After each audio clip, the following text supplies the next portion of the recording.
กันหาตุอัมหาคันติขารทังหิทายาสุขายาอะระหังสัมมาสัมพุทโธภะคะวะพุทธังภะคะวันตังอะภิวาเทมิสวากขาโตภะคะวะตาธัมโมธัมมังนัมสสามิสุปฏิปันโนภะคะวะโตสาวกสังโฆสังฆังนามามินะโมตัสสะภะคะวะโตอะระหะโตสัมมาสัมพุทธัสสะนะโมตัสสะภะคะวะโตอะระหะโตสัมมาสัมพุทธัสสะนะโมตัสสะภะคะวะโตอะระหะโตสัมมาสัมพุทธัสสะอิติปิโสภะคะวะอะระหังสัมมาสัมพุทโธวิชาจารณสัมปันโนสุขโตโลกวิทูอนุตตโรปุริสธัมมสารถิสัทธาเทวมนุสานังพุทโธภะคะวะธัมมังภะคะวันตังอะภิปูชยามิธัมมังภะคะวันตังศิรสานามามิสวากขาโตภะคะวะตาธัมโมสันทิติโกอาคาลิโกเอหิปัสสิโกโอปนัยโกปัจจตังเวทิตาโพวินยูหิธัมมังธัมมังอะภิปูชยามิธัมมังธัมมังศิรสานามามิ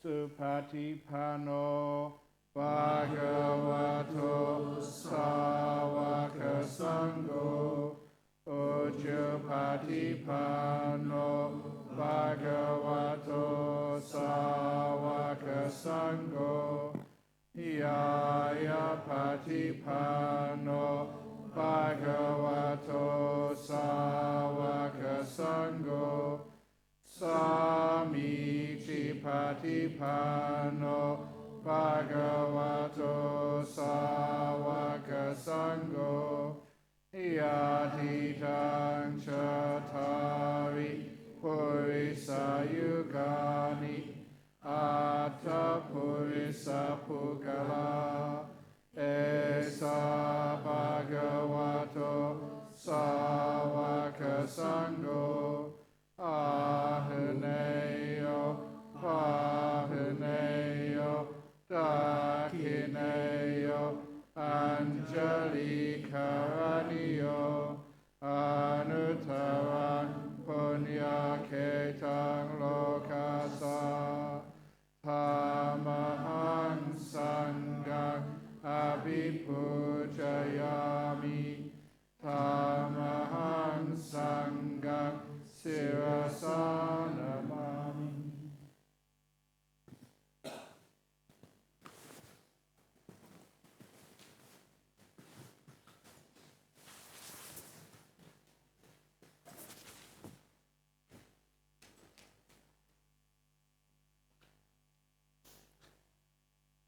This is what should be done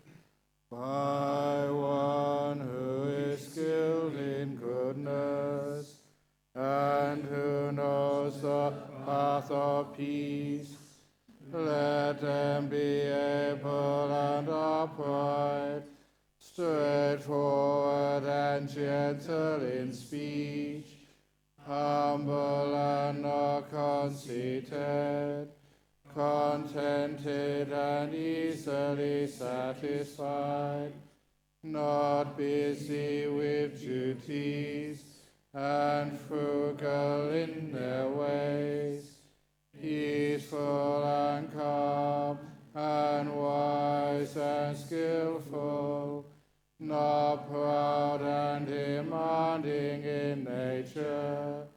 Let them not do the slightest thing that the wise would later reprove, wishing in gladness and in safety. May all beings be happy. Whatever living beings there may be, whether they are weak or strong, omitting none, the great or the mighty, medium, short or small, the seen and the unseen, those living near and far away, those born and to be born, may all beings be happy.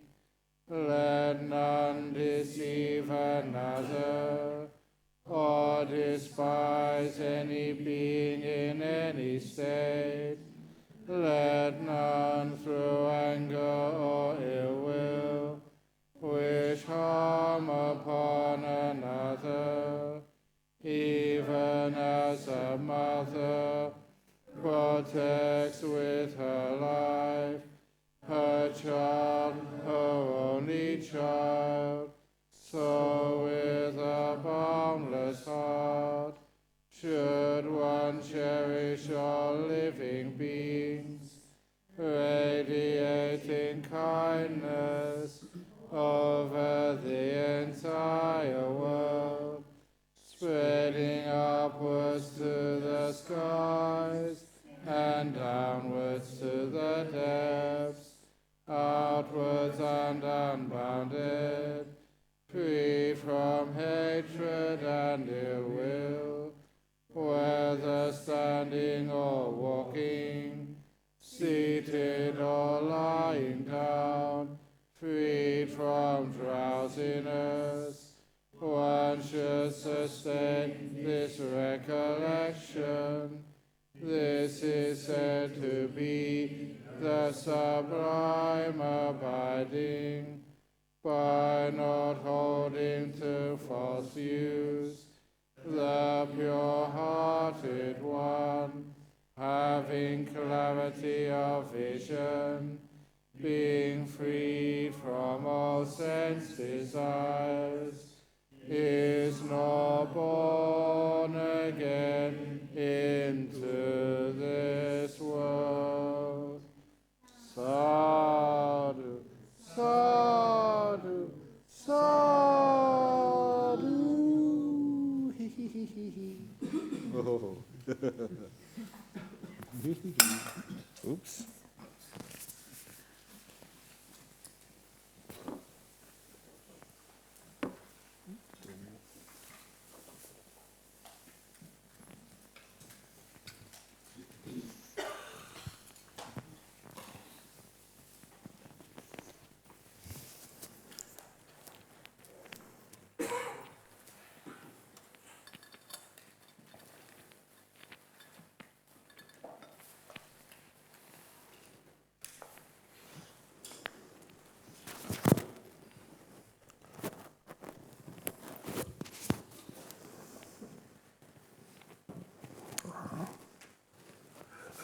Excellent. The questions, the never-ending questions.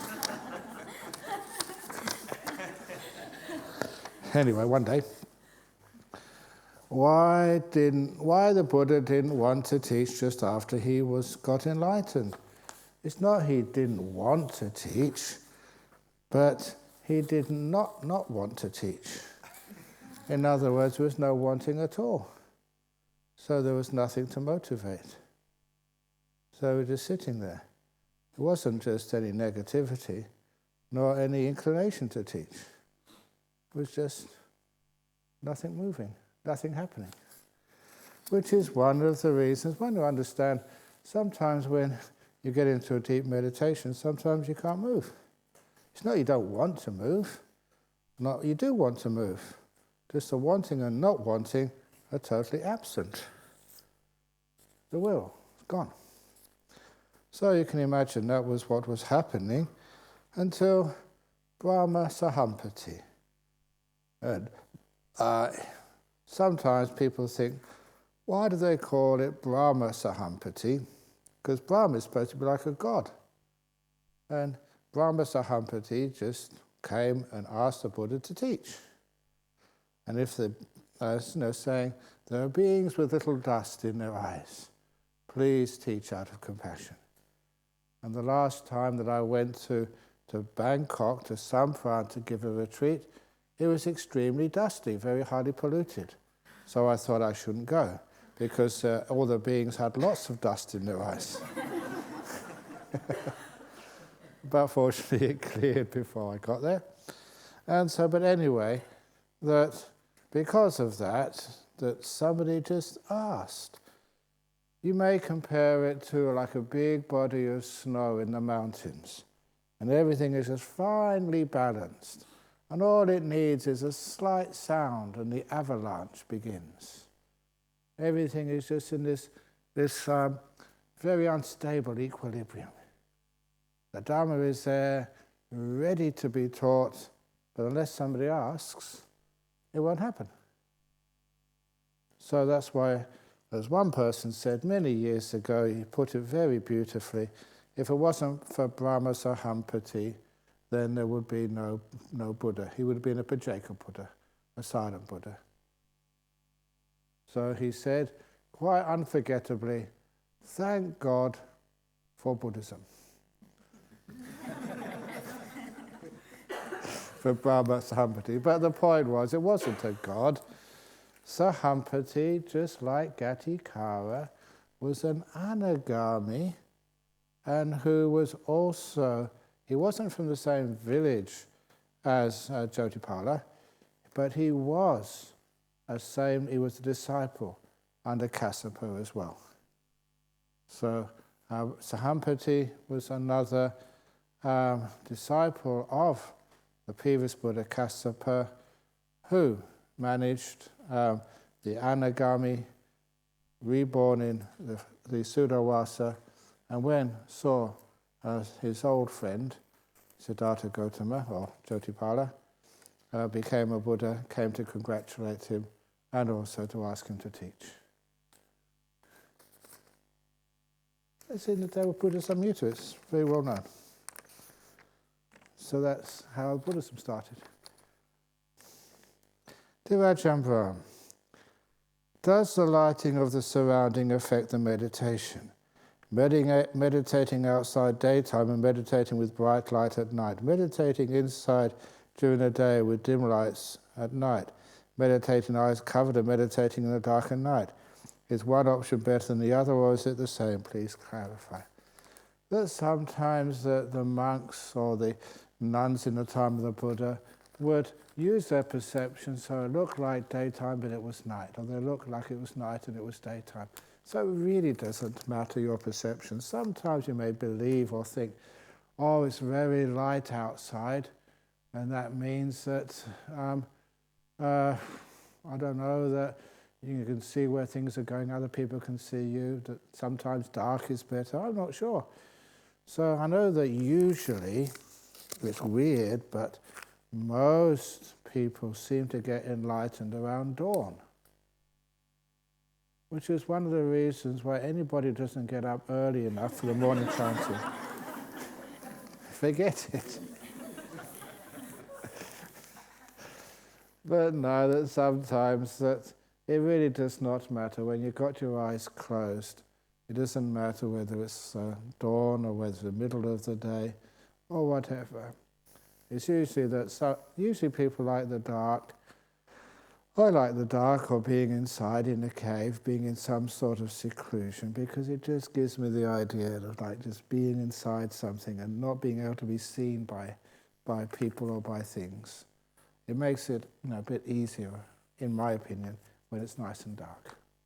However, it doesn't really matter. Sometimes we have the eye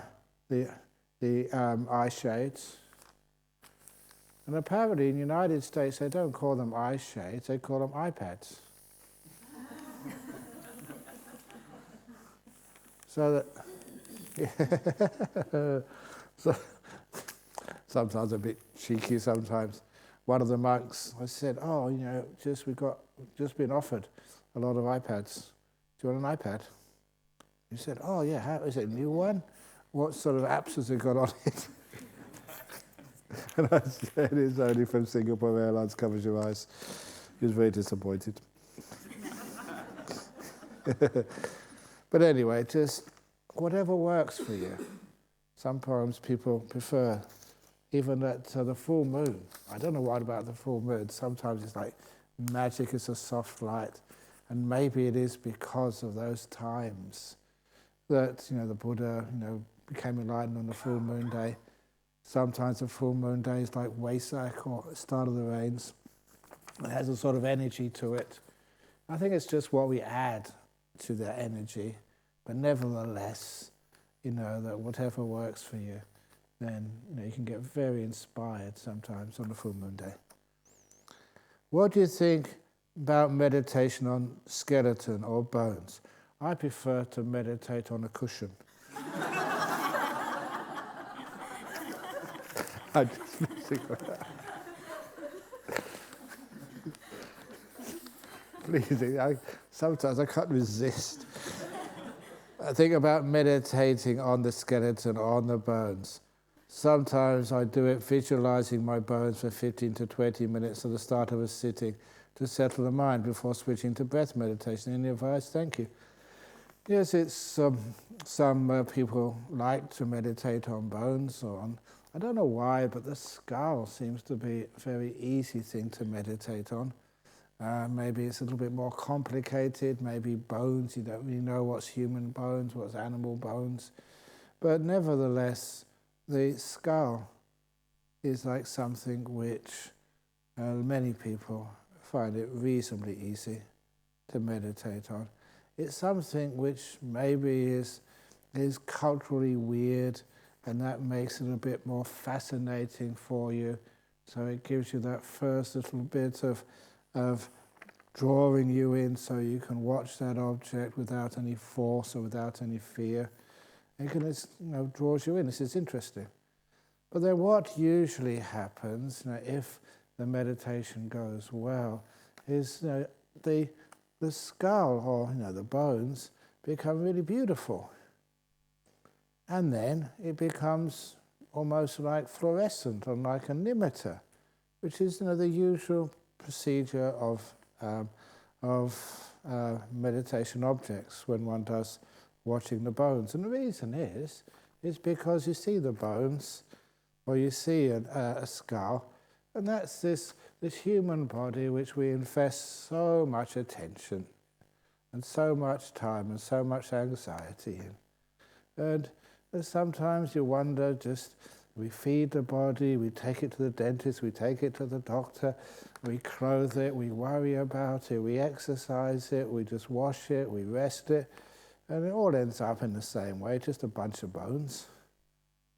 And so a lot of time it does take away many of our worries and concerns and anxieties about the future. Just a bunch of bones, that's all. And which is one of the reasons why there's going to be a bunch of bones sooner or later. So why am I worried so much or concerned so much or trying to plan all these things or do all these things when it's just going to be a bunch of bones? And when you reflect like that your attachments to the world, your cravings to the world, your worries, the busyness in a world, it doesn't matter sort of how hard you work, what you own, in the end you're just a bunch of bones.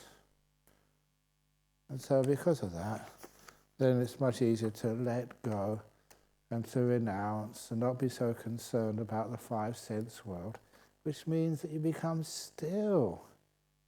And as you become still, as I've been saying, the energy leaves the doer and goes into the knower, the mind becomes brighter, and you see the skull as a chitta sankhara, as an object of the mind. And just like I've been saying a lot about, so much stuff becomes beautiful in that stage of meditation. Anything is beautiful. And this is one of the reasons why the skull becomes brilliant, beautiful. So it becomes like a white, a deeper white, an incredibly beautiful white, more white than white, and then it becomes animitous. So that's just how often we do bones and skeleton meditation. So anyway, you can do that to settle the mind, but you don't have to. If it's just useful for you, great. If we are not to get caught up in what others think of us, then can this lead to arrogance? No, arrogance is getting caught up with what you think of you. So what other people think of you, what you think of yourself, both of those is gomayang. It is just impossible to judge accurately. You only see what you want to see, and you change so much. What are you actually thinking of you? Sometimes you appear like one way, sometimes another way.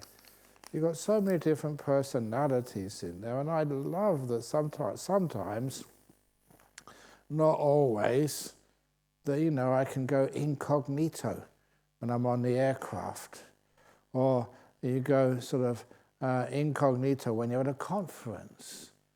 So you just go to that conference and you don't do anything sort of naughty or bad, but instead of always being the monk in the front, that I would like opening doors for you if I possibly can, just because I get fed up with being served like I'm Her Majesty the Queen or something else. And so it's nice to sort of be a bit simple sometimes. And so what was that one time when I was help building? It was not that long ago, mixing concrete, getting all of this muck. Actually, I used to call it mud. All this cement paste all over me, and just looking really, really unkempt and dirty. And I was on my way to the showers to get cleaned up, and on the way I met this visitor. And she was a very, obviously quite wealthy, high class. It happened to be a Sri Lankan woman. And she was so high, so well dressed, and she didn't know me, but she heard of me. And she said, "I've come here to see the monk Ajahn Brahm. Do you know where he is?" And give me a chance like that, I'll have fun. And I said, well, I don't lie. I just said, well, if you go down to the dining room, he'll probably be there in about 10 or 15 minutes. So I just went back to my room, showered, changed, went to see her, and she didn't recognize me. Because she said afterwards, "Oh, it was a wonderful talk, you've got a wonderful monastery, I have to go now, but if you don't mind, one little criticism."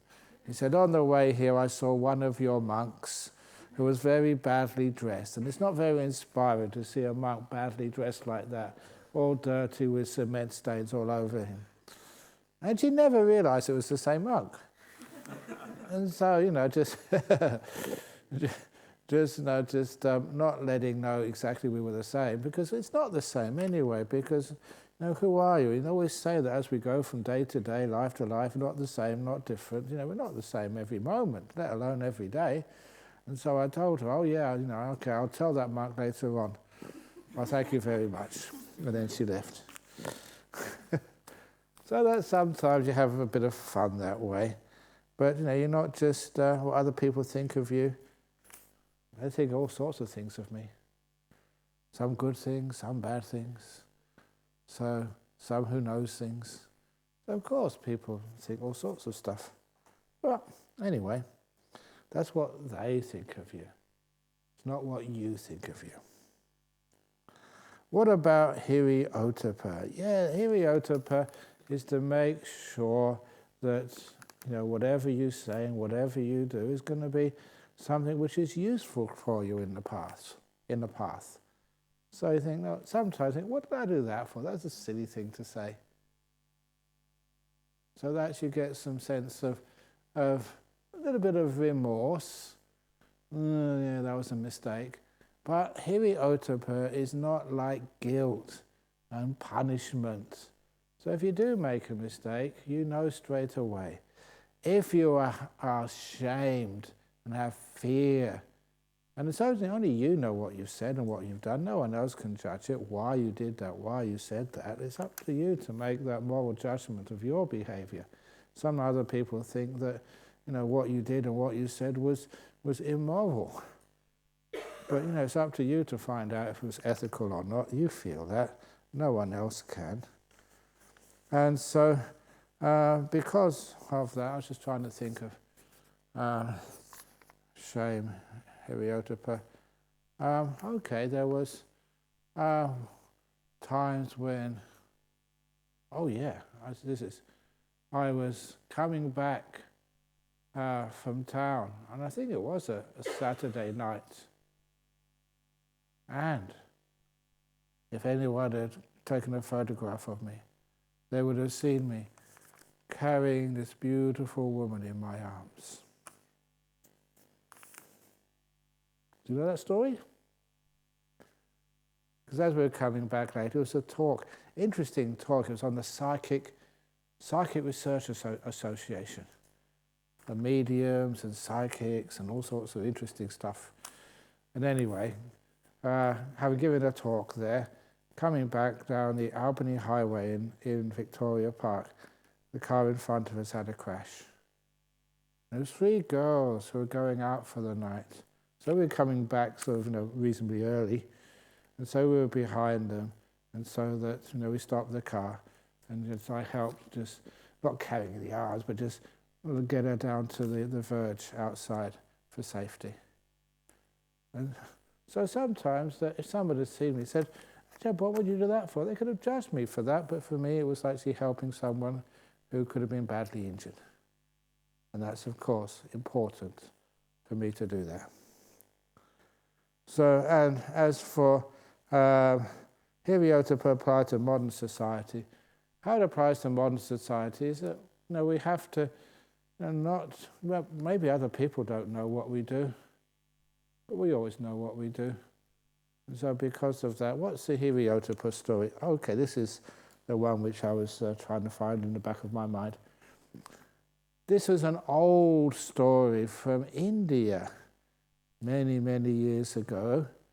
And in those days, that people would go to one teacher, and that teacher would teach them everything. And this particular teacher, okay, so it's a bit old-fashioned, even sexist or whatever, I don't know, but he had a beautiful daughter. There's always a beautiful daughter in there somewhere in these stories, and all these lustful young men. And so one day the teacher said, my daughter's getting to marriageable age, and according to tradition, I have to marry her to one of you. Me. Because they all liked her. And so he said, well, the only way I can decide is to give you a test of obedience. And also, I have another problem, I'm very poor.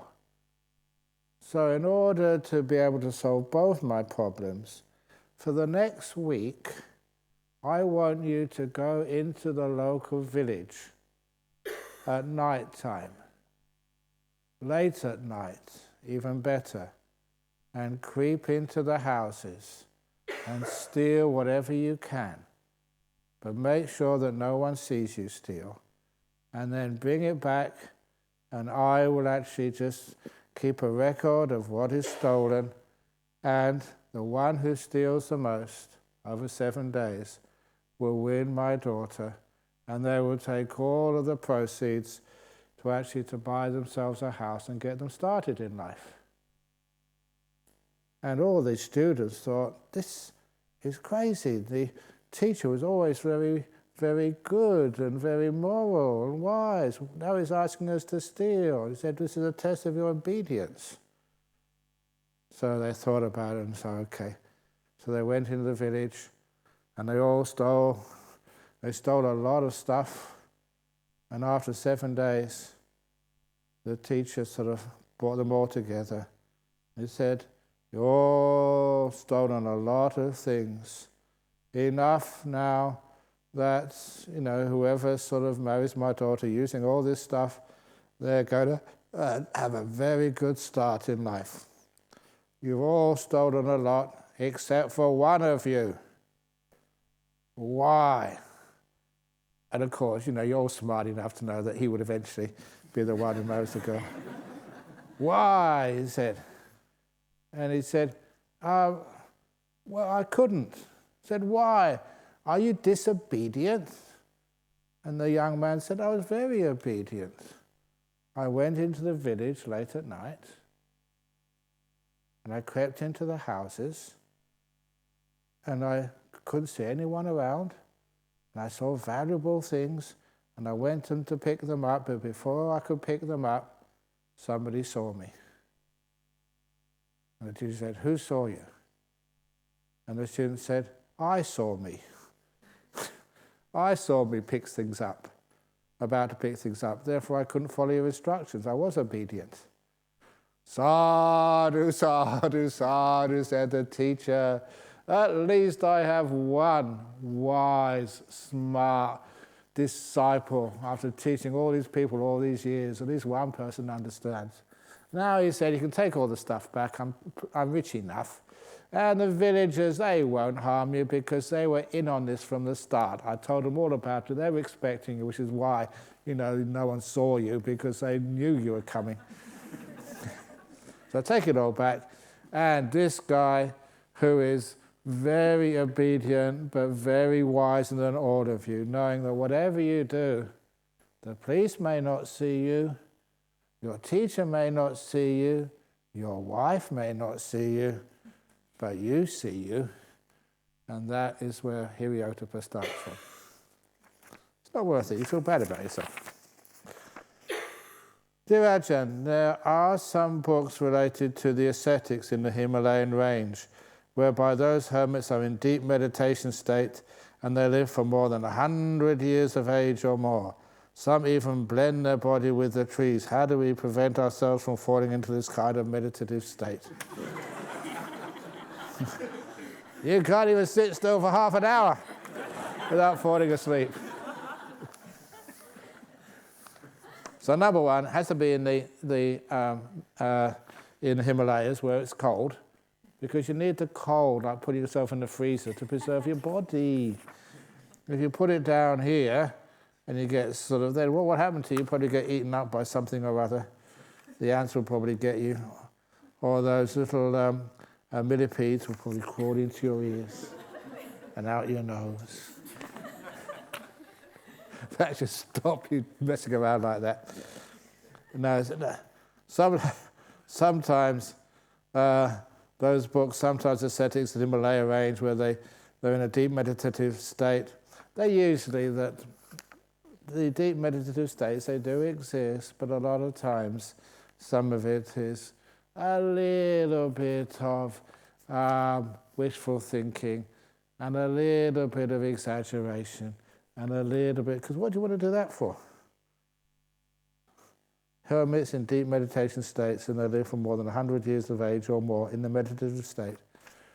I do have a wonderful little inspiring photo on my shrine over in my office in Jhana, and that was of a monk who was found in a cave in the north of Thailand. And he was obviously, they knew he was dead, but he was sitting in a full lotus position. And his skin had dried, so you could actually, but there was no flesh on it at all. His bones was still there. He was erect. And he must have been dead a long time. They just had some fragments of robe which were on the ground next to him. And in those days, until recently, when monks would go into the forests, in the caves in the north of Thailand, they would always check in with the head monk of the district. And that was actually their rules before they go off into the jungles. And so the head monk of the district, who was really old, he knew nothing about this monk, which meant he must have been there for at least 40, 50 years. And he was just dead, sitting there. And it must have been a long, long time. Perfect posture. And sitting there. And just, obviously in a deep samadhi, and just everything had just rotted away after a while. So if you try that in in tropical climes, or even subtropical climes, you're not going to last that long. So it may work in the Himalayas, in the deep freezer of the Himalayas, but I don't know about here. And anyway, come on, be real. You're going to fall into that state? There's many other more likely things to worry about. Dear Ajahn, what is the main feature difference between the arupa states and the jhana states? And again, my goodness me, just going right to the deep parts instead of just the ordinary parts. But if you want to know, the jhana states are the states of where the mind becomes very still, but still keeping all of the knower, the mindfulness, really strong. And the peak of mindfulness, the biggest strength, is in the fourth jhana. But very calm, very peaceful. What happens when things become peaceful and still? They start to disappear. It's so still that the screensaver turns off and everything starts to disappear. The arupa states are where the mind starts to shut down, disappearing little by little by little. It's a place where you literally lose your mind, but in a good way.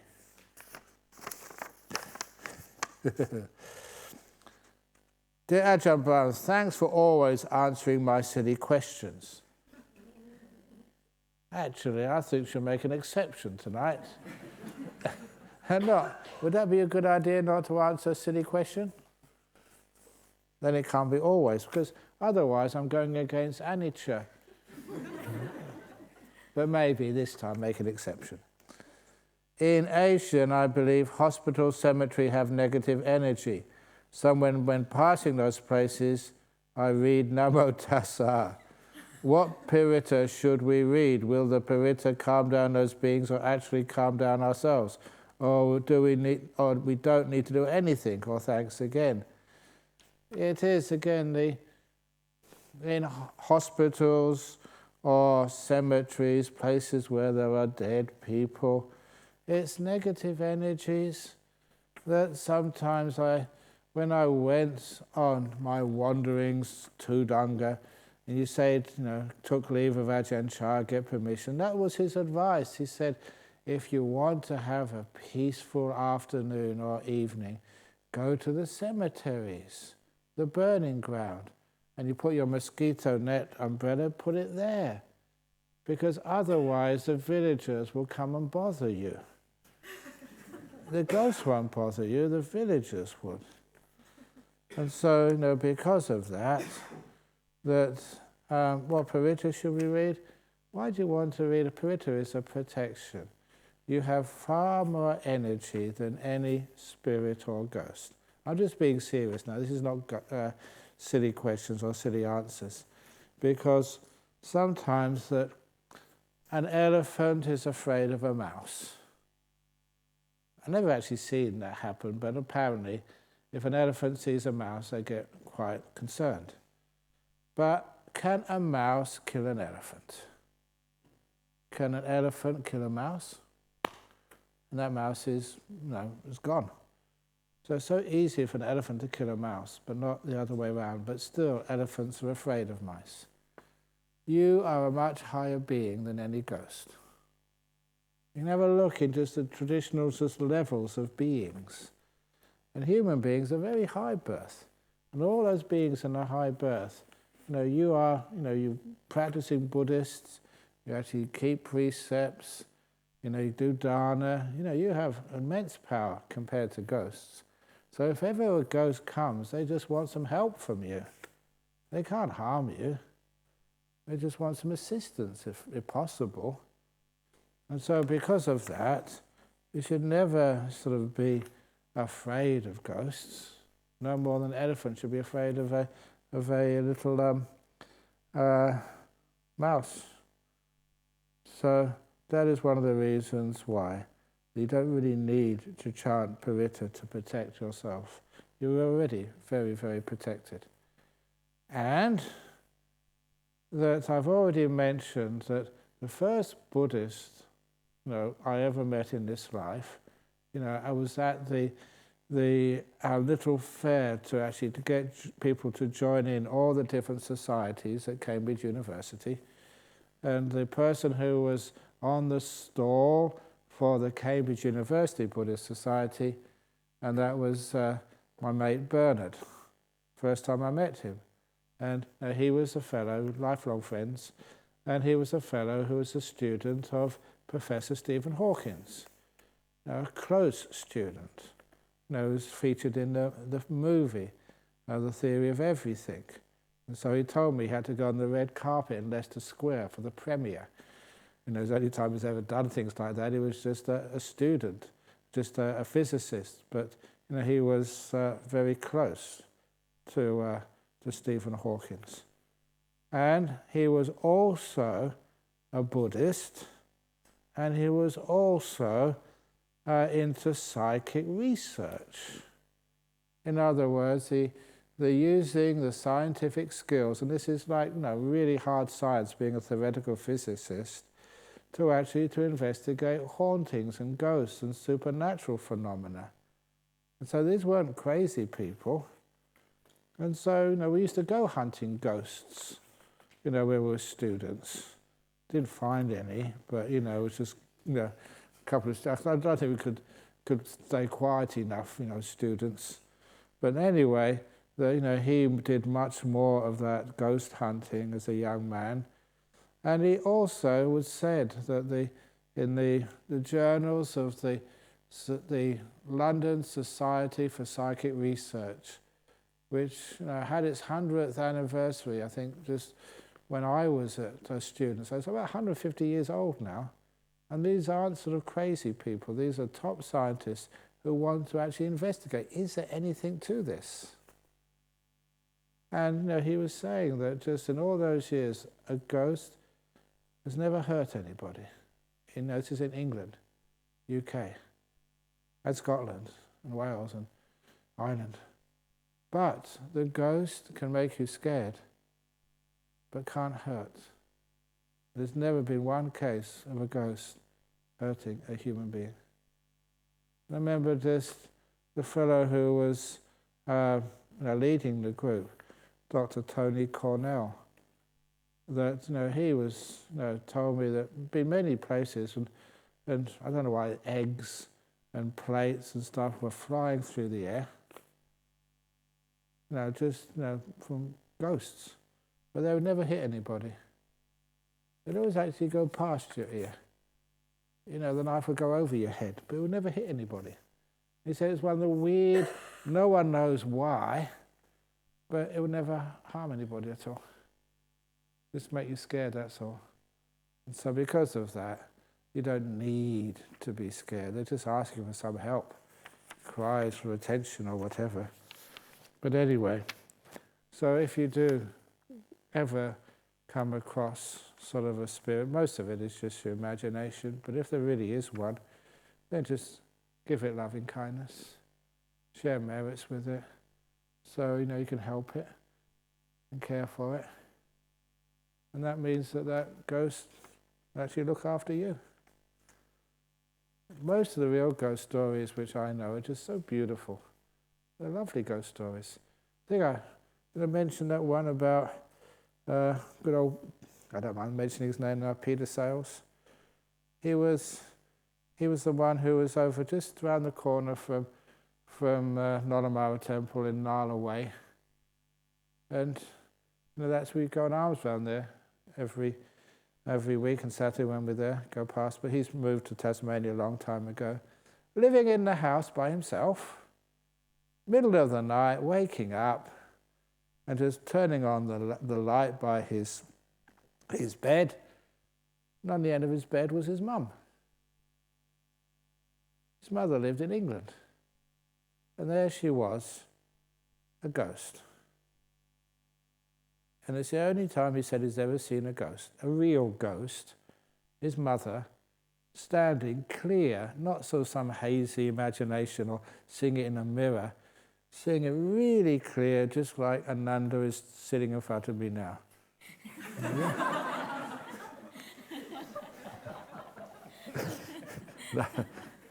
You better just be careful, you don't know.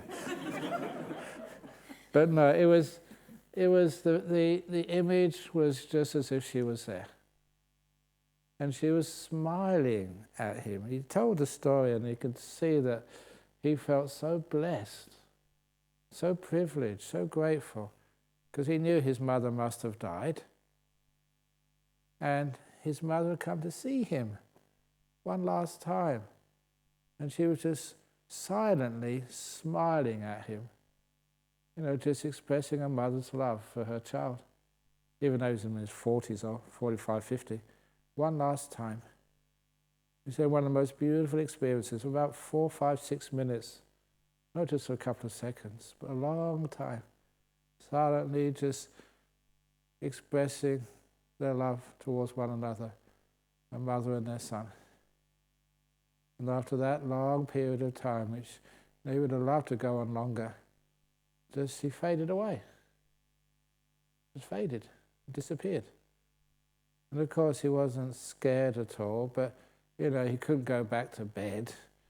So he got up and did what I always say an Englishman would do. Made himself a cup of tea. I don't know why they do that. Any emergency, anything, just what to do, what should we do? Oh, okay, make a cup of tea. And so that he's drinking his tea, and that's when the telephone rang. And it was his sister from Essex. Peter, got some bad news. Yeah, Mum's dead.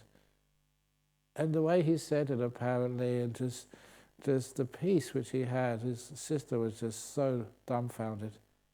Yes, I've just seen her. She came to visit me. And there wasn't any scary fear or anything. It was just, what a wonderful gift that was. And people who've lost their loved ones think, if only that could have happened to me. One last time to see the loved one, who may have died in another country or another place. They just come and just quiet. You don't need, not afraid, but just beautiful. A beautiful gift of one last time. So those stories, you don't have to be afraid of ghosts. They're especially if it's your loved one, you're not afraid of them in this life. You don't have to be afraid of them in the next life. So that means you can just enjoy their company one last time. Realizing or not. Huh? Okay. Realizing or not, often I judge a person by his or her cover. How can I overcome this? I know we need to have loving kindness for all beings equally, but what is a practical solution? Thank you, Ajahn Brahm. Or when we realize judging a person by their cover, should we rationalize not doing that? Oh, sometimes you'd make a mistake. But remember, mistakes are not to be hidden. Mistakes are to be learned from. So if you do make a mistake, I already mentioned to you that I made that mistake. I make mistakes a lot of the time, and you have some really good fun making mistakes, because I tell everyone about them. Just like the time when I was doing a funeral service for a disciple, and this particular, there's many jokes here, that this is not doing the wrong chanting for the marriage, that was something else. I did a marriage once and I was tired and I did the funeral chanting by mistake. I never told them. And you know, they're still married, it's amazing, isn't it? So much for the chanting. But anyway, there was a young man, I forget exactly who he was now, but the funeral was in Rockaby Road in Subiaco, I remember that. And I never really asked, you know, it was one of his parents, and I never actually asked which one it was. So I knew the fellow's name, and sort of I said, I was the MC, and said, we're here just to do the funeral service according to Buddhist traditions for this gentleman's mother who's passed away. It was a 50-50 chance. And I got it wrong. Because what happened next? This old woman sitting in the front, she stood up. It's not me who's dead, it's my husband. And the way she said it could only happen when someone's been married a long time. That was so funny.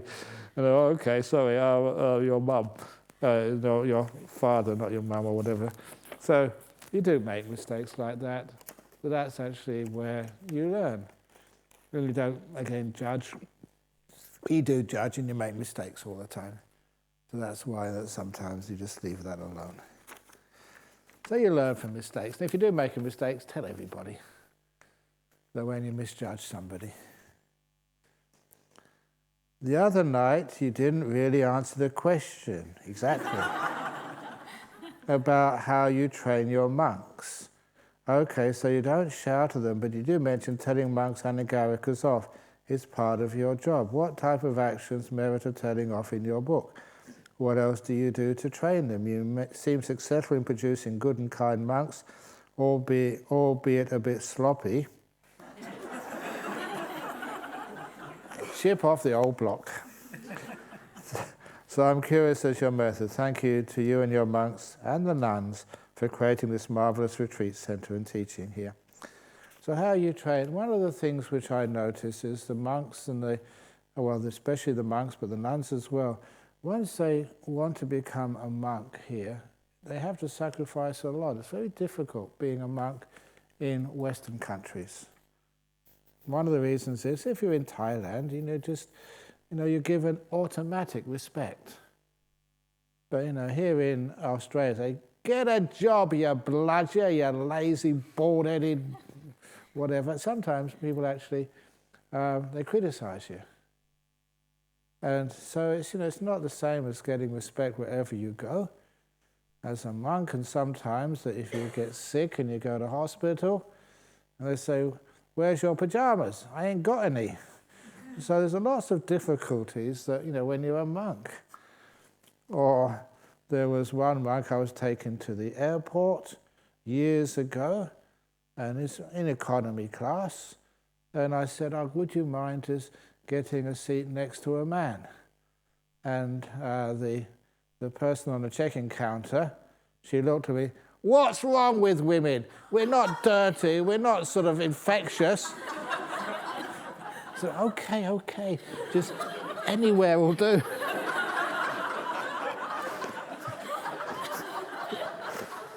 And, in Thailand, it's the opposite. They always say, you must sit here, sit there. So you have some fun and difficulties being a monk, but what you know is that if you are a monk in this place, that you have already got a lot of motivation. You've had to jump over a lot of hoops, especially to become a nun here. And so there's automatic respect. There's already just a filter system. Anybody who just wants an easy life, who just wants to relax and just sleep all day, it's almost impossible to do that as a monk in the West. It's hard work. And we're still sort of, always doing building and stuff. And I lead by example in the sense that I always sort of do hard work, even though it's time I should retire. But sometimes you like to set an example of just, giving and working hard, trying to live simply. So it is tough, but you train the monks a lot of time through inspiration, not by telling them off. Because if you tell somebody off, sometimes I look, maybe I did that when I was a young monk. And it's the inspiration and the teachings and the uplift, that is why, you see, the people want to be a monk. They want to be a good monk. They get inspired. And those, who just don't fit in, they're the ones who will leave anyway. You don't need to sort of chase them out. It's not the right place for them. And they realize that. So because of that, it's pretty easy to teach monks and nuns here. We just need some encouragement. And of course, you all know, some of you asked that in the interviews, that we all have fault-finding mind. We're worried what other people think of us. And that's one of the biggest problems for monks and nuns. You think, oh, you're sitting up here, you're not Ajahn Brahm, he's been a monk a long time, and they look at me, they look at you, and you're just all tired and sleepy, and just, so you have to really sit up there and spend many hours up here, even though you don't want to, because, otherwise you think you're not good enough, and you're just eating the food here, and you're not really contributing, and I'm not good enough, and I can't be like these monks, or Ajahn Brahm, I can't be like Ajahn, I'm hopeless, I'm useless, and I'm sure everybody sees me, I'm sure they know what I'm thinking inside my mind, which is not the Four Noble Truths or Eightfold Path, it's something totally different. And there's a lot of people actually, please just encourage them. So you don't have to be perfect as a nun. You don't have to be perfect as a young monk. Just, you're learning and you're growing. And so just, we give you that leeway. It's one of the reasons why we have a group over in Armadale, our Armadale group. And we tell them that that's actually just only a small group, a very sort of 20, 30, 40 people. And we go there because that's where monks can learn. Just young monks, they go there and sometimes they don't get it right first time, they make mistakes. But I think the group over there, they actually quite love that. They see the monks just coming up, young monks, and some don't make it, some do make it. But actually they're almost like a training ground. And they think it's quite cute there. So anyway, those are nice places. And so our monks and our nuns, we train them, but we don't sort of tell them off. We actually, I praise their good qualities. It's the old simple saying, you water the flowers, you don't water the weeds. And little by little they get encouraged. And all the silly things they've done, their idiosyncrasies, instead of trying to get them out of their character, they're the beautiful parts of their character, the two bad bricks in the wall, which makes the wall just individual and gorgeous and beautiful. So that's why I don't try and make everyone perfect. Ajahn Brahm, if a lay person has feeling, love to a novice monk or nun, he or she is in the process to be ordained. This is weird. Should the layperson say the feeling to him or her or keep quiet? Would it be bad karma for a layperson causing someone not becoming monk or nun? Thanks, with metta. Okay, so I'm not quite sure what this is, but look, if you fall in love with a monk or a nun, forget it. They're not going to be, going to leave and just join with you. And it's also the case that something which I've noticed over all these years as a monk, if there's any girl in the sort of the audience or comes to Nolamara Center, if they really sort of, got like a crush on you, as they used to say, then maybe the other monks don't see it, but the other women do. They know straight away that somebody's after him. And that was amazing, just, I don't know how you do it. But, they say, oh, better be careful of that person that's after him.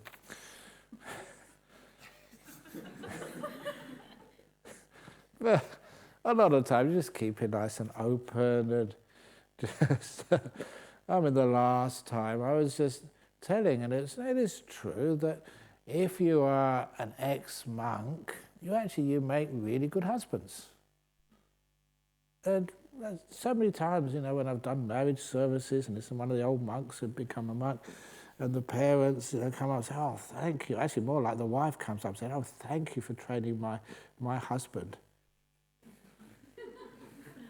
Because imagine, that's what they learn in a monastery. They learn how to clean, and to cook, and to wash up, and do all these wonderful duties. And imagine that on your CV, when you sort of, you sort of go out with someone. What did you do before? I was in a monastery and just, I cleaned and learned how to cook and do all these things, which these days, the kids these days, their mother does all of that for them, but now they actually learn themselves. And they're also very kind and peaceful, and they learn, of the senior monks or the senior nuns how to look after them and do service for them. So once you're married, they do service for you, maybe, if you're lucky. So when I was saying that, there's some truth to that. And then this woman came up and said, "Oh, Ajahn Brahm, just if ever you think of leaving, could you actually, here's my telephone number. Please contact me first," she said.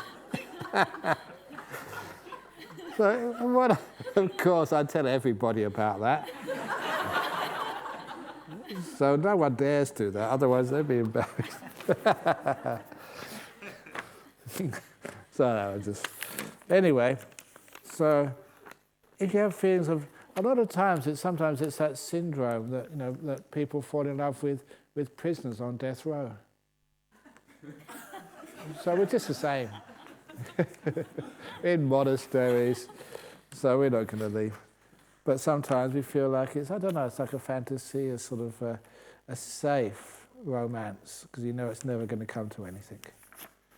So you can fantasize without the danger of your fantasy actually coming real. Because that's what happens many times when fantasies come real, that's not what you expected. So it's much, much worse. Anyway. Does the metta spread to the whole universe is the same and equal to the boundless, immeasurable metta? I suppose they're the same. Which is the more exalted? Please explain. Well, it's a bit too difficult for me. When you spread metta to the whole universe and boundless, immeasurable metta, the difference between the two is just so small if it exists at all.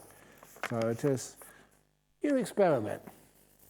You do it to the whole universe and the whole immeasurable. And once you've done that, you won't need to ask any questions anymore because you're blissed out, and questions can't live in such bliss.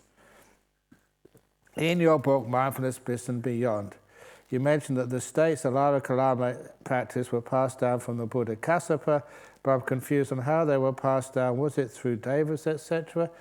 No, the Buddha Kassapa was supposed to be in the same eon. So they said, from teacher to teacher, and it passes down the line, and sometimes we're not quite sure what it really meant, but some of those traditions just do go down the ages. What is the difference between the states of Kalama practice and Jhana versions? In other words, it wasn't the real thing.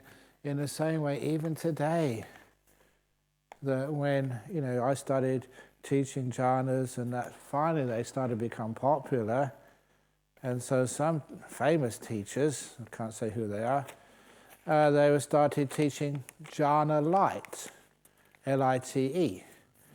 It wasn't jhana at all, but they wanted to experience jhana and to teach jhana so much, otherwise they were just almost like second-class teachers, not the real thing.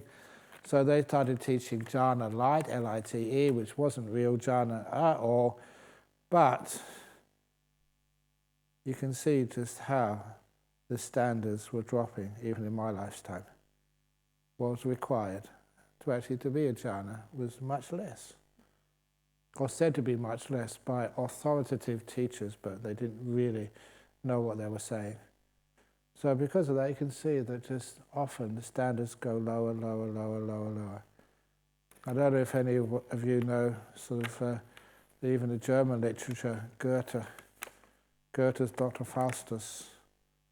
And in that particular story, Dr. Faustus begins by being given a PhD in the university. I think it was Frankfurt.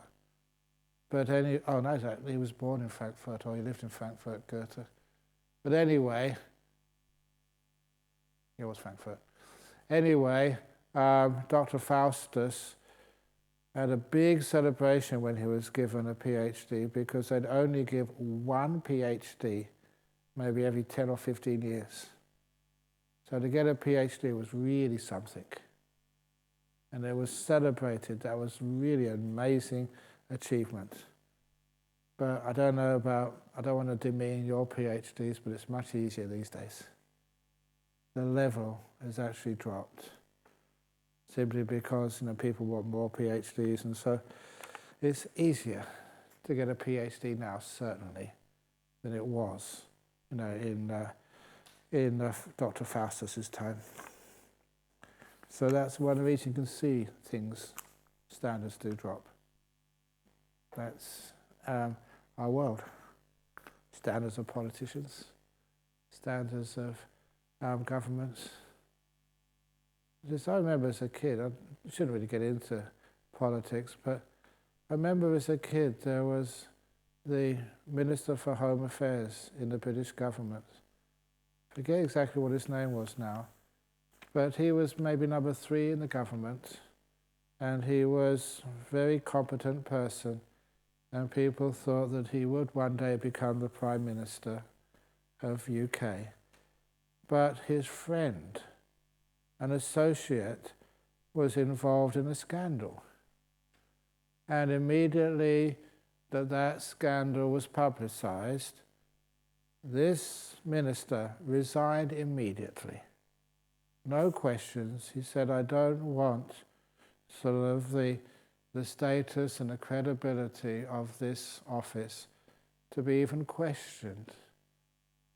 And after 2 or 3 years, when the police finished their report, he had no blemish on his conduct at all. He had done nothing wrong in the slightest of way, except there was an old school friend he knew. And he was such an honest person. His career was ended in government, but it was a wonderful example of how to do the right thing. Even the slightest whiff of corruption, he wouldn't try and even defend himself. He'd say, no, the office is more important, so he resigned. And that type of honesty, that type of integrity, you don't see that anymore. The people say, no, I didn't do anything. Oh, you prove it. And kicking and screaming, they find out that they are guilty. And then they sort of resign. But the damage has been done since then. So standards do drop. Ajahn, where is Jhana found in the Eightfold Path? In the first, the right view. That there is a good result of giving, is good result of respect, that it's not sort of a useless thing. And so that dana, giving, is found in the first part of the Eightfold Path, in the right view. And that's one of the reasons why, that, if I give whatever I can, no serving, I don't have to, I don't get anything out of this, so teaching people. But, we expect, you also to support according to your means as well, so that we can have good retreat centres, good nunneries, good monasteries. So, but I never like charging. I know that some people charge, pay this and pay that, and that's just really gross. So, however people want to make dana. And I mentioned one of those danas to you, that dana when I gave £20 just to an orphanage. Never ever regret that. It's a beautiful little gift which I could do. And when I had money. And these days, you give, what was it, my dana? It'd be wonderful if somebody actually could find this book Because one of the first times I went to Singapore, and they took me around to see the island and the temples there. And there was actually the Sri Lankan temple. I think it was the Mangala Vihara. But anyway, I could have got the name wrong. But they took me around just, the temple and about the Buddha statue. And the head monk there asked me to sign a visitor's book. And that's where I made my mistake. Because I took the book and I signed my name, Ajahn Brahm, where from, from Bodhinyana Monastery or Buddhist Society of West Australia in Perth, Australia, whatever. And the next column was how much you're donating. I picked up the wrong book. It wasn't the visitor's book I picked up, it was a donation book. And I'd already filled the first 2 columns. And so I thought, oh my goodness, how can I can't sort of cross them out or tear out the page or, what can I do? So thinking on the spot, I wrote down my donation. Just the 2 words, my life. I thought that was really cool. And that was accurate. What am I giving? My life. I'm not going to disrobe. So don't give me your telephone number.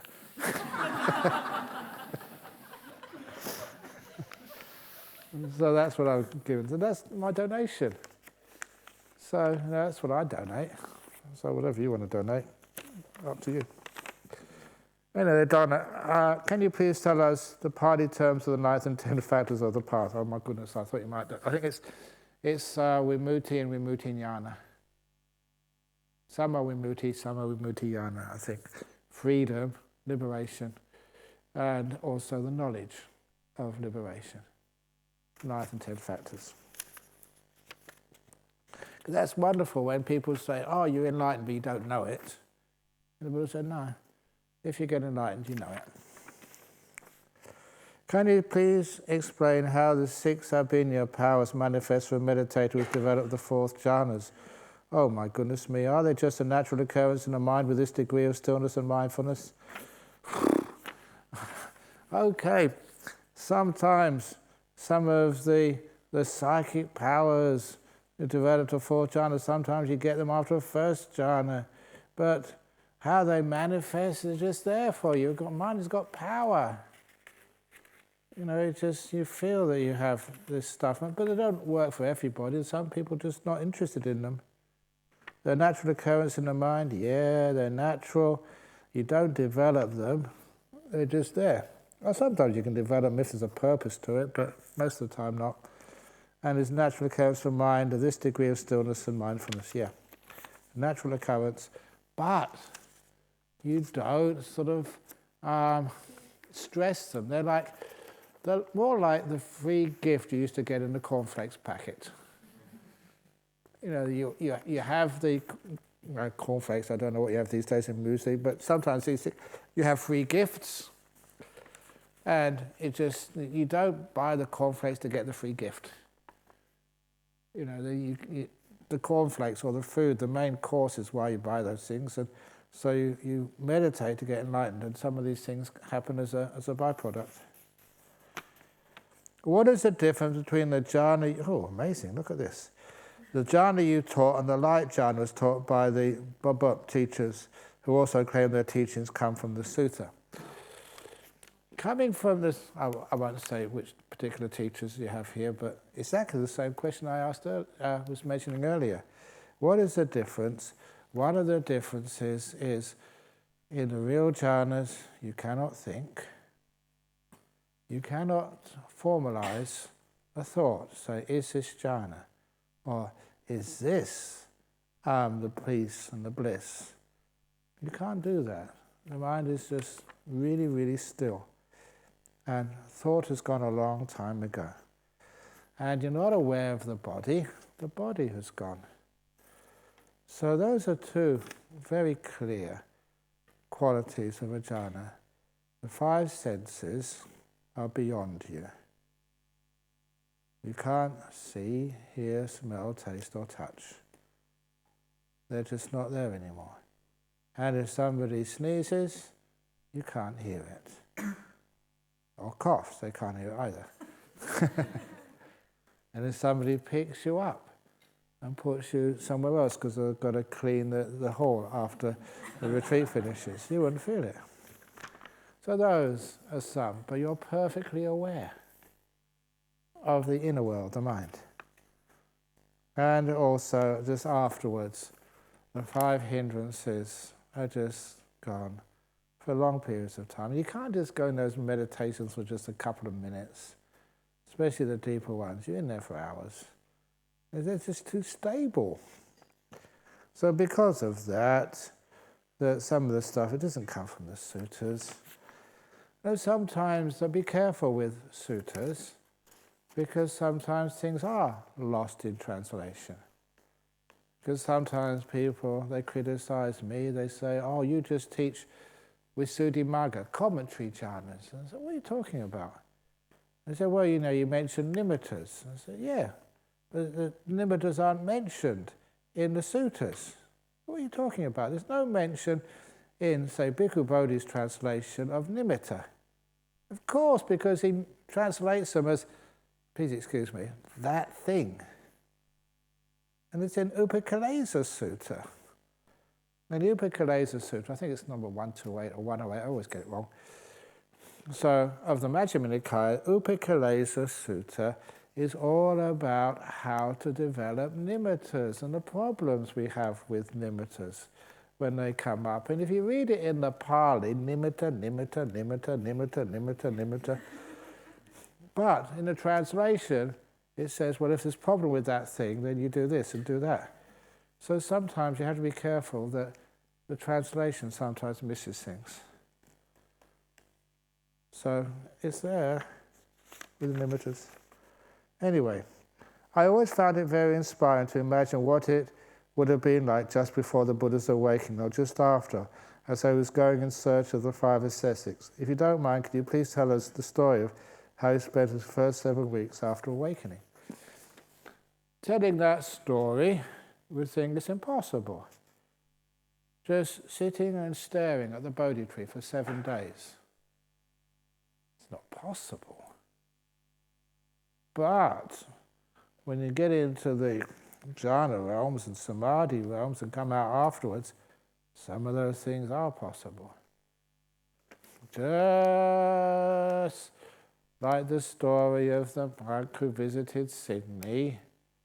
And I think I've mentioned that already. Many of you know the story. It's weird, but it happened. That 7:30, just half an hour meditation, followed by the first talk on a Friday evening, or we did it on Thursday evening here because it was Easter time. And he just was meditating, and 8 o'clock he hadn't moved. 9 o'clock he hadn't come out of his meditation. 9:30, 10 o'clock he still hadn't moved. He hadn't rung any bell. So what did people do? They went to bed anyway. They didn't wait for the monk to ring the bell. And that's one of the reasons why, that when you hear the house rules, always let the monk go out first before you leave the hall.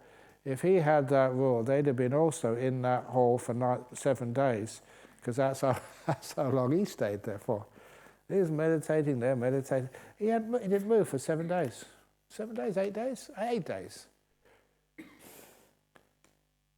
No food, no drink, no going to the toilet. He just sat there like the Buddha statue, not moving. And after 7 days, 8 days, he came out of his meditation and said, I'm sorry, I apologize. I just was in a deep meditation, and as I say, you forgot to set the clock to come out in time to do your duties. But apparently people said on that retreat, wow, wonderful, it was so inspiring. Because all these talks and all these instructions, you get those from YouTube and other books. It wasn't me, it was another monk. You get all that sort of stuff. But to see it real, actually happening, that's really cool. And don't ask me who it is. So, what would it be like just before or after the Buddha's awakening?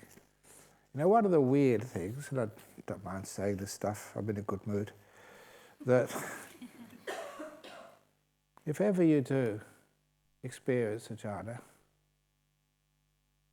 say just even first jhana, you will know that experience, a real first jhana, is exactly how the Buddha felt in a first jhana. This goes beyond the person. The jhana is a state of mind. And whether it's a Buddha or Devadatta or anyone, Ajahn Chah, with that first jhana, it is the same. Even more so the second jhana, which is one of the reasons why I often say if you want to find out the 4 holy places where the Buddha lived, we're not talking about the physical Buddha, the body and the bones and the hair and stuff. We're talking about his mind. That's where he lived. First, second, third, fourth jhana. So if you really want to pay respect to the holy places, the real ones, you don't need to go to India. Go inside. That's where you find the real places where the Buddha hung out. And that's freaky. And when you sort of realize that, it's mostly described in the Chulahattapadopama Sutta, which happened to be the first sutta, the first teaching, which the Arahat Mahinda taught in Sri Lanka. The first teaching. And so it's always an important teaching. I was like, why? Why is that important? But then when you understand it, and if you've ever had a jhana, that was how the Buddha felt. That's freaky, that's goosebump stuff. Ooh. So you understand what it feels like. And so these are big states. They're not just like you get into jhana, yeah, okay, yeah, well, that was the first jhana, great. Blows you away. It's big stuff. Anyway, Ajahn Brahm, after meditation you have full energy. Question, how do you manage this full energy, especially at night time, evening meditation? Couldn't sleep till 3 a.m. Thank you. Why do you want to sleep? It's okay if you have really full energy after a deep meditation. You don't need to sleep. What is the purpose of sleep for the brain? If you're re-energized and charged, these deep meditations do weird stuff to you, and you're perfectly healthy. And you haven't got, if you can't sleep because insomnia or you're worried about something or you're jet lagged or whatever, it feels totally different. You're tight, you're stressed, you're just, ugh. But if you got sort of just after a deep meditation, you're just so peaceful, so blissed. Relax to the max. You can lay down if you wish. You're just stretching your legs, but you're perfectly mindful, aware. 5 hindrances are not there. You just enjoy. And then afterwards, when it wears out, then you can catch up on your sleep. But it's perfectly healthy for you. What role does intention and karma play in the Buddha's view of not eating meat? Even though I have no intention of violence and the meat I eat today is not being killed for me, is buying that meat today sends a signal to the market that increases the slaughter of animals in the future? Can people find fault with me for that? I've read your article on vegetarianism. Yeah, that's out there. I don't know what it's doing over there, but anyway, how should a lay Buddhist relate to this issue? Surely there's a black and white answer that aligns with the Dhamma. No, there's very few black and white answers anywhere in this world. If you can, and if it's healthy for you, fine. But the interesting part was that the Buddha actually had the opportunity to make, especially for the monastic community, to be vegetarian.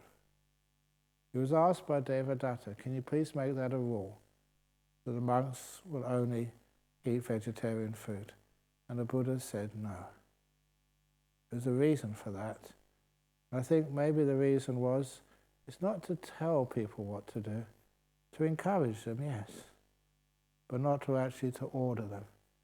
Because this is not so much a thou shalt not religion. Even the precepts, one shall train oneself not to kill any any living being. One should train oneself not to steal. One should train oneself.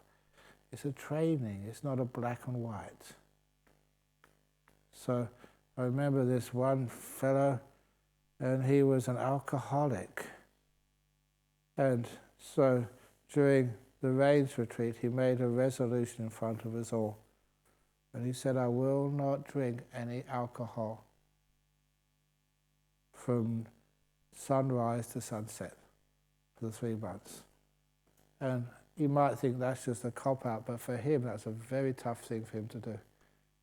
And before the sun came up, he made sure he had a big sort of swig, and he hung out and hung out and hung out and hung out until the evening time when the sun went down and the bottle was already open, just come on, go down quickly, and then he would drink. But he kept his resolution. For that person, that was a very tough and hard thing to do. Maybe later on he could take it further.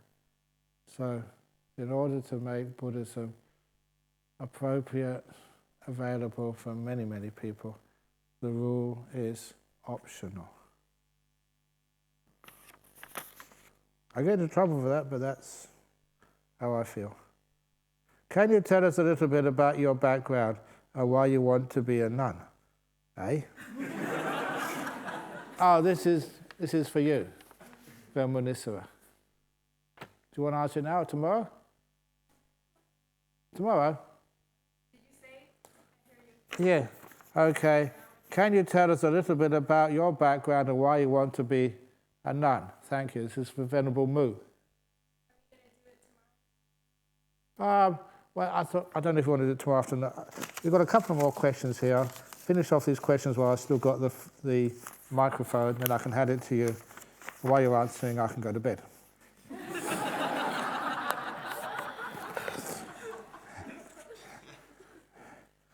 The sutras often mention a special kind of meditation that only arahats can do. Could you please explain what this is about?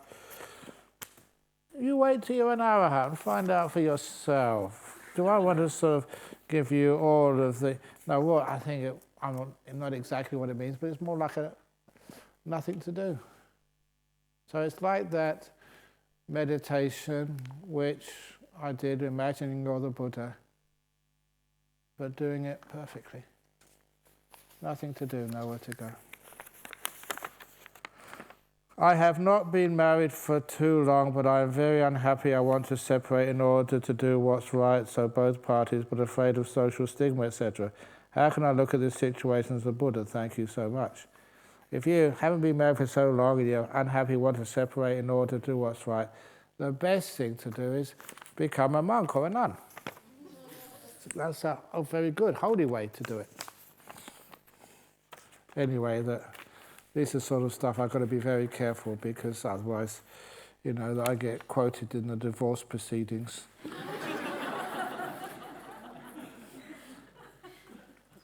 So sometimes, if you're unhappy, that people know that, but maybe you can make it happy. I don't know.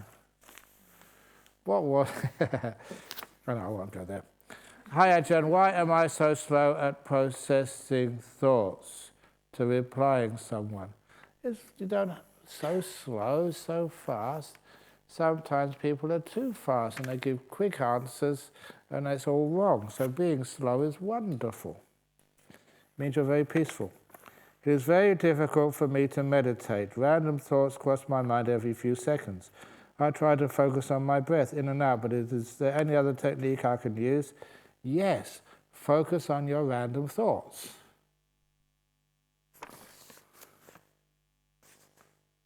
There you go, random thoughts come every few seconds, so actually you're being mindful of the thing which is right in front of your mind right now. Emperor's 3 questions. So you've got a random thought, if it's up there, great. That's what you're aware of. And what do? You care for it. Caring for it is not indulging it, nor is it trying to get rid of it. You're caring for it. Just like that you are caring for somebody else's dog while you're away. You care for that dog, You don't own the dog. You don't try and get rid of the dog. You know, it's in your care just for that short period of time. And so that's why you care for the random thoughts. They come in, they're not mine, but you can come in if you want to. And they go out, because when you open the door of your heart, please remember, a door is not just to come in, it's also used to go out.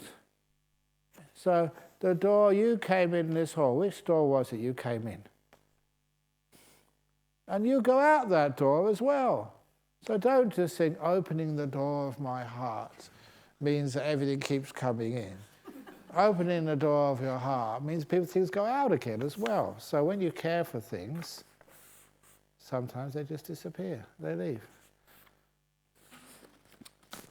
Okay, so, a proposal. I don't know. This is Ajahn, thank you for the wonderful teachings. At the end of our physical cycle, death, there are lights, wonderful lights. Should we go into the lights and continue on the karmic wheel, or can we choose to go home, back to the source, and get off the merry-go-round? Back to the source? What source? The only source which I know in this place is tomato sauce. Is that what you mean, go back? Or soy sauce? So, no, it's if you want to get off samsara, you can never get off. If you want to get off. So what do? You stop all wanting. So you're so wanting, you're so still. Get so still, like you vanish, you disappear. And when the buzz comes to take you onto your next life, whether it's in Brahma realms or lower realms, the buzz comes and looks, there's nobody there. So the bus leaves without you, because you've gone. That means no more rebirth. You missed the bus. Okay, so that's all my questions. So would you like to tell about being a nun?